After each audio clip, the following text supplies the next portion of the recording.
Students, I continue the class Organisms and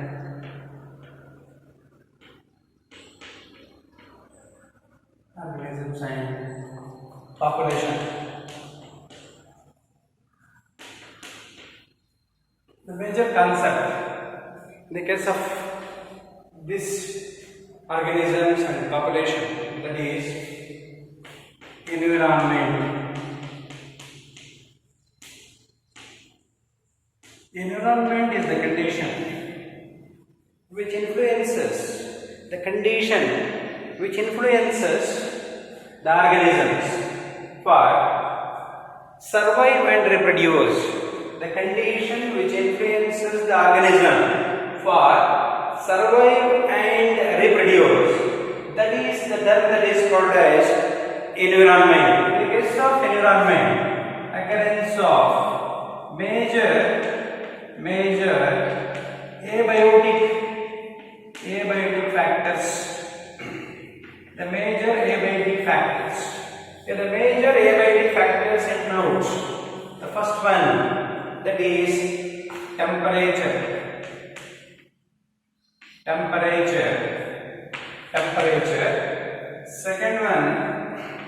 Second one, water, light and soil. These are the major factors in the environment which influence the organisms for survive and reproduce. These are the major abiotic factors. Here the major abiotic factors includes temperature, water, light and soil. First one, that is temperature. Here the temperature is one of the relevant factors. Temperature is one of the very important relevant factor on a land. On land, the temperature varies seasonally. The temperature varies seasonally on a land. That is the character of temperature. Usually, the temperature decreases from equator to poles and plains to mountain tops. Usually, temperature affects the kinetics of enzymes. Temperature affects kinetics of enzymes through which alteration of physiological and metabolical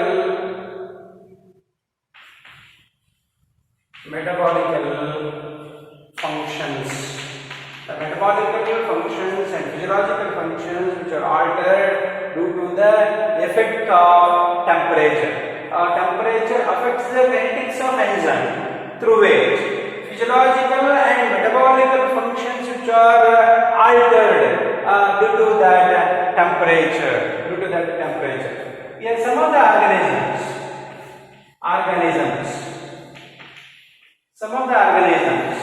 which tolerate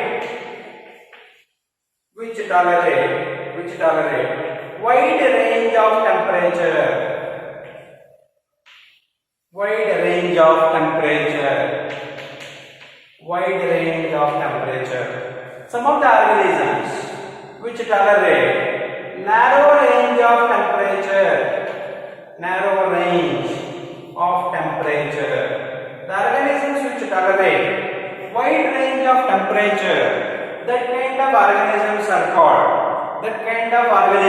called eurythermals. Eurythermals, the organisms which can tolerate wide range of temperature called eurythermals. The organisms which can tolerate narrow range of temperature, such kind of organisms are called as stenothermals. These are the special features of temperature regarding to that of the environment. Temperature, it is one of the very important relevant factor on a line. Temperature varies seasonally. The temperature varies seasonally. Usually, temperature decreases from equator to poles and plains to mountain tops. The temperature affects the kinetics of enzymes, and some of the organisms which can tolerate wide range of temperature, some of the organisms which can tolerate narrow range of temperature, the organisms which tolerate wide range of temperature, that kind of organisms are called eurythermals. The organisms which can tolerate narrow range of temperature, that kind of organisms are called stenothermals. These are the features of temperature regarding to that environment. And one more factor, that is water.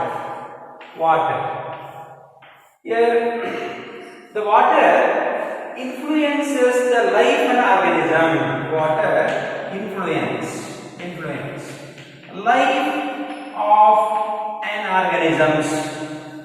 life of an organisms. According to that evolutionist, life is originated from water itself. The life is originated from water itself on the earth surface. Water is the major component of protoplasm. Water is very necessary for the formation of protoplasm in the cell. Water is a major component of protoplasm. In the case of aquatic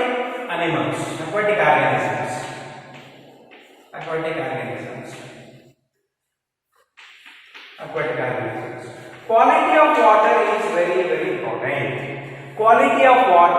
very important. In which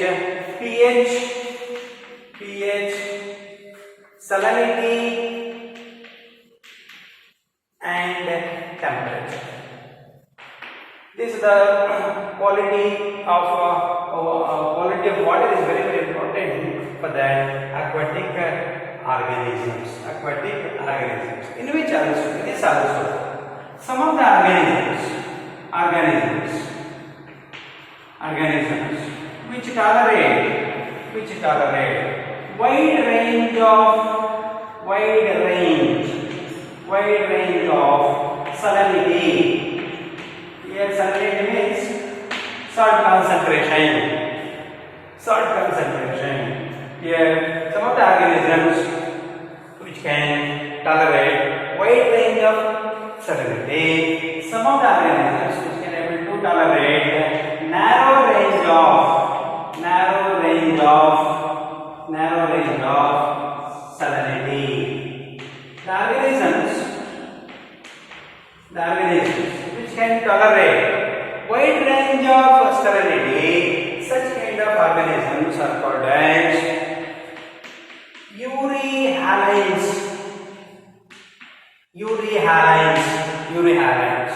Some of the organisms which can able to tolerate narrow range of salinity, that kind of organisms are called as stenohalides.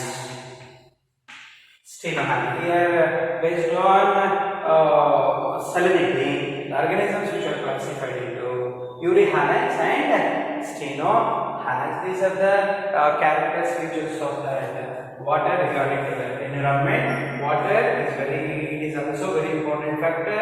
It influences the life organism. According to that evolutionist, on a land, life is originated from water itself. The life is originated from water itself. The water is the major component of protoplasm. Water is the major component of protoplasm. In the case of aquatic organisms, quality of water is very important, in which pH, salinity, temperature is very important for that aquatic organisms which are present inside the water. And water based on the organisms which can tolerate wide range of salt concentration, wide range of salinity. That such type of organisms are called euryhalines. Some of the organisms which tolerate narrow range of salinity, that kind of organisms are called as a stenohalines. Here the euryhaline, stenohaline, eurythermal and stenothermal. These are the terms which are very important for future examination. Next factor, that is light. Light is also very important factor in the case of environment.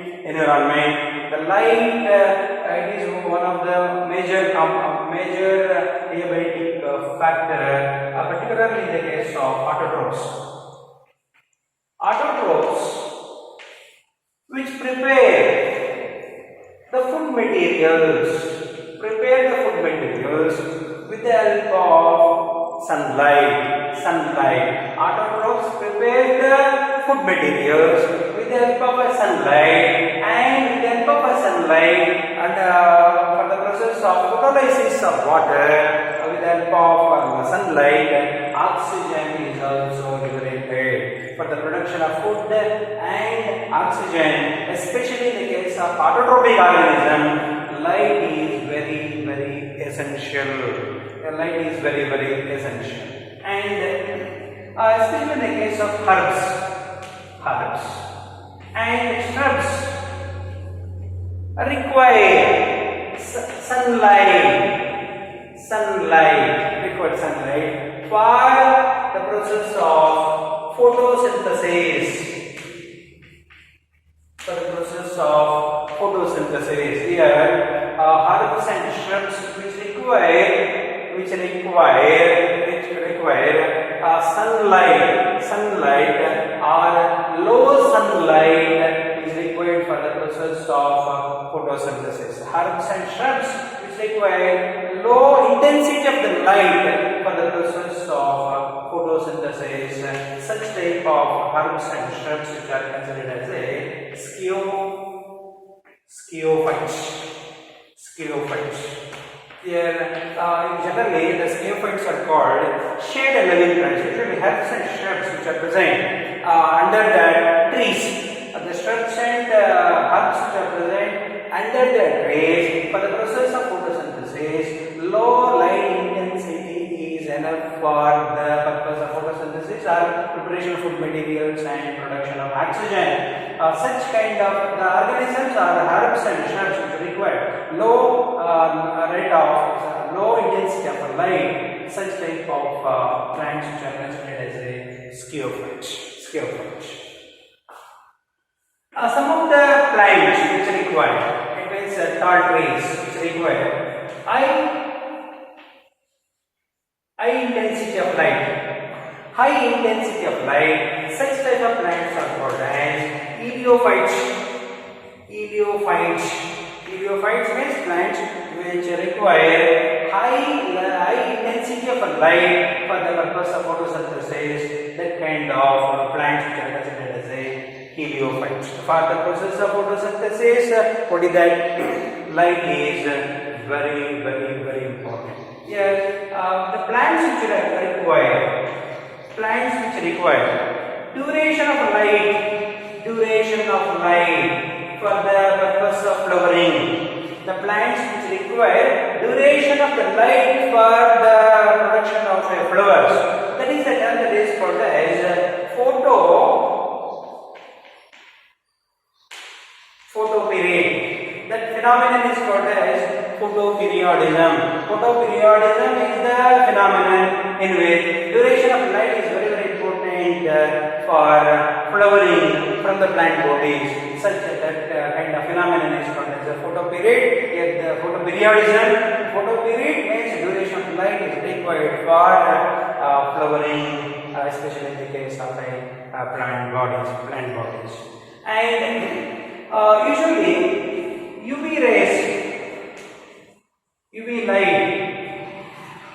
light, ultraviolet rays of light, which causes harmful effects to the all the organisms. Harmful effects to the all the organisms. Usually, UV rays which causes cancer to the animals. The major features of light: autotrophs which produces food and oxygen with the help of sunlight. Herbs shrubs which require a low light intensity for the purpose of photosynthesis. Some of the plants which require high intensity of light for the purpose of photosynthesis. That kind of plants which are considered as heliophytes. The plants which require duration of the light for flowering, that is called as a photoperiod, and ultraviolet rays which are harmful to majority of organisms. And the last factor in the case of environment, that is soil. The nature and properties of soil. The nature and properties of soil. Nature and properties of soil varies from one place to another place. The nature and properties of soil varies from one place to another place. The nature and properties of soil. The nature and properties of the soil is always depends on climatic factors. Depends on climatic factor and weathering process. Climatic factors and weathering process. And the soil composition,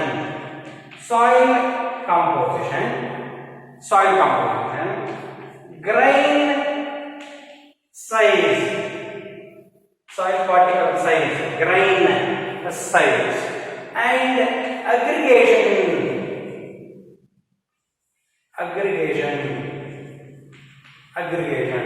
The soil composition, grain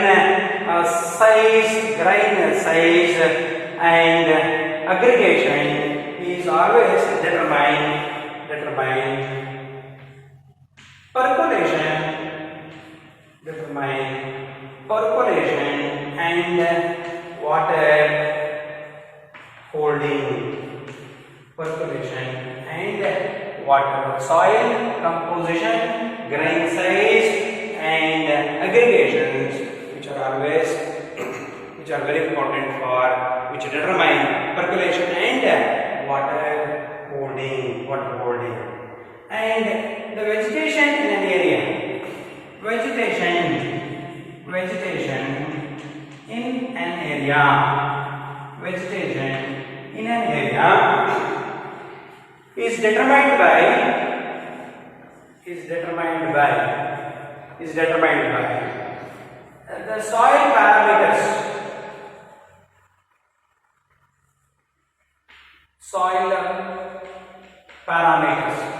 Soil parameters like pH, mineral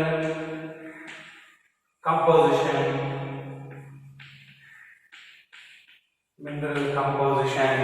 and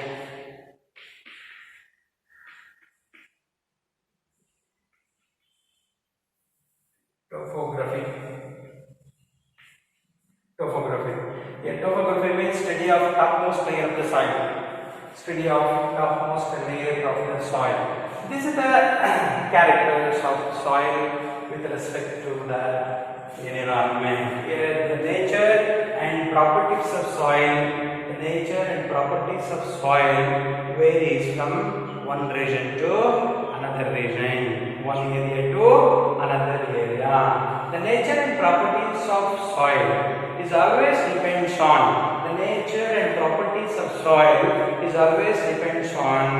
climatic condition and weathering processes. The soil composition, soil particle size or grain size, and aggregation determine percolation. Percolation means allowing the water into the soil. Percolation and water holding capacity. Major vegetation in an area. The major vegetation in an area is always determined by soil parameters like pH, mineral composition, and topography. These are the major 4 factors which influences the organisms for survive and reproduce. Generally, these factors which are considered as 4 major abiotic factors. It is about the factors.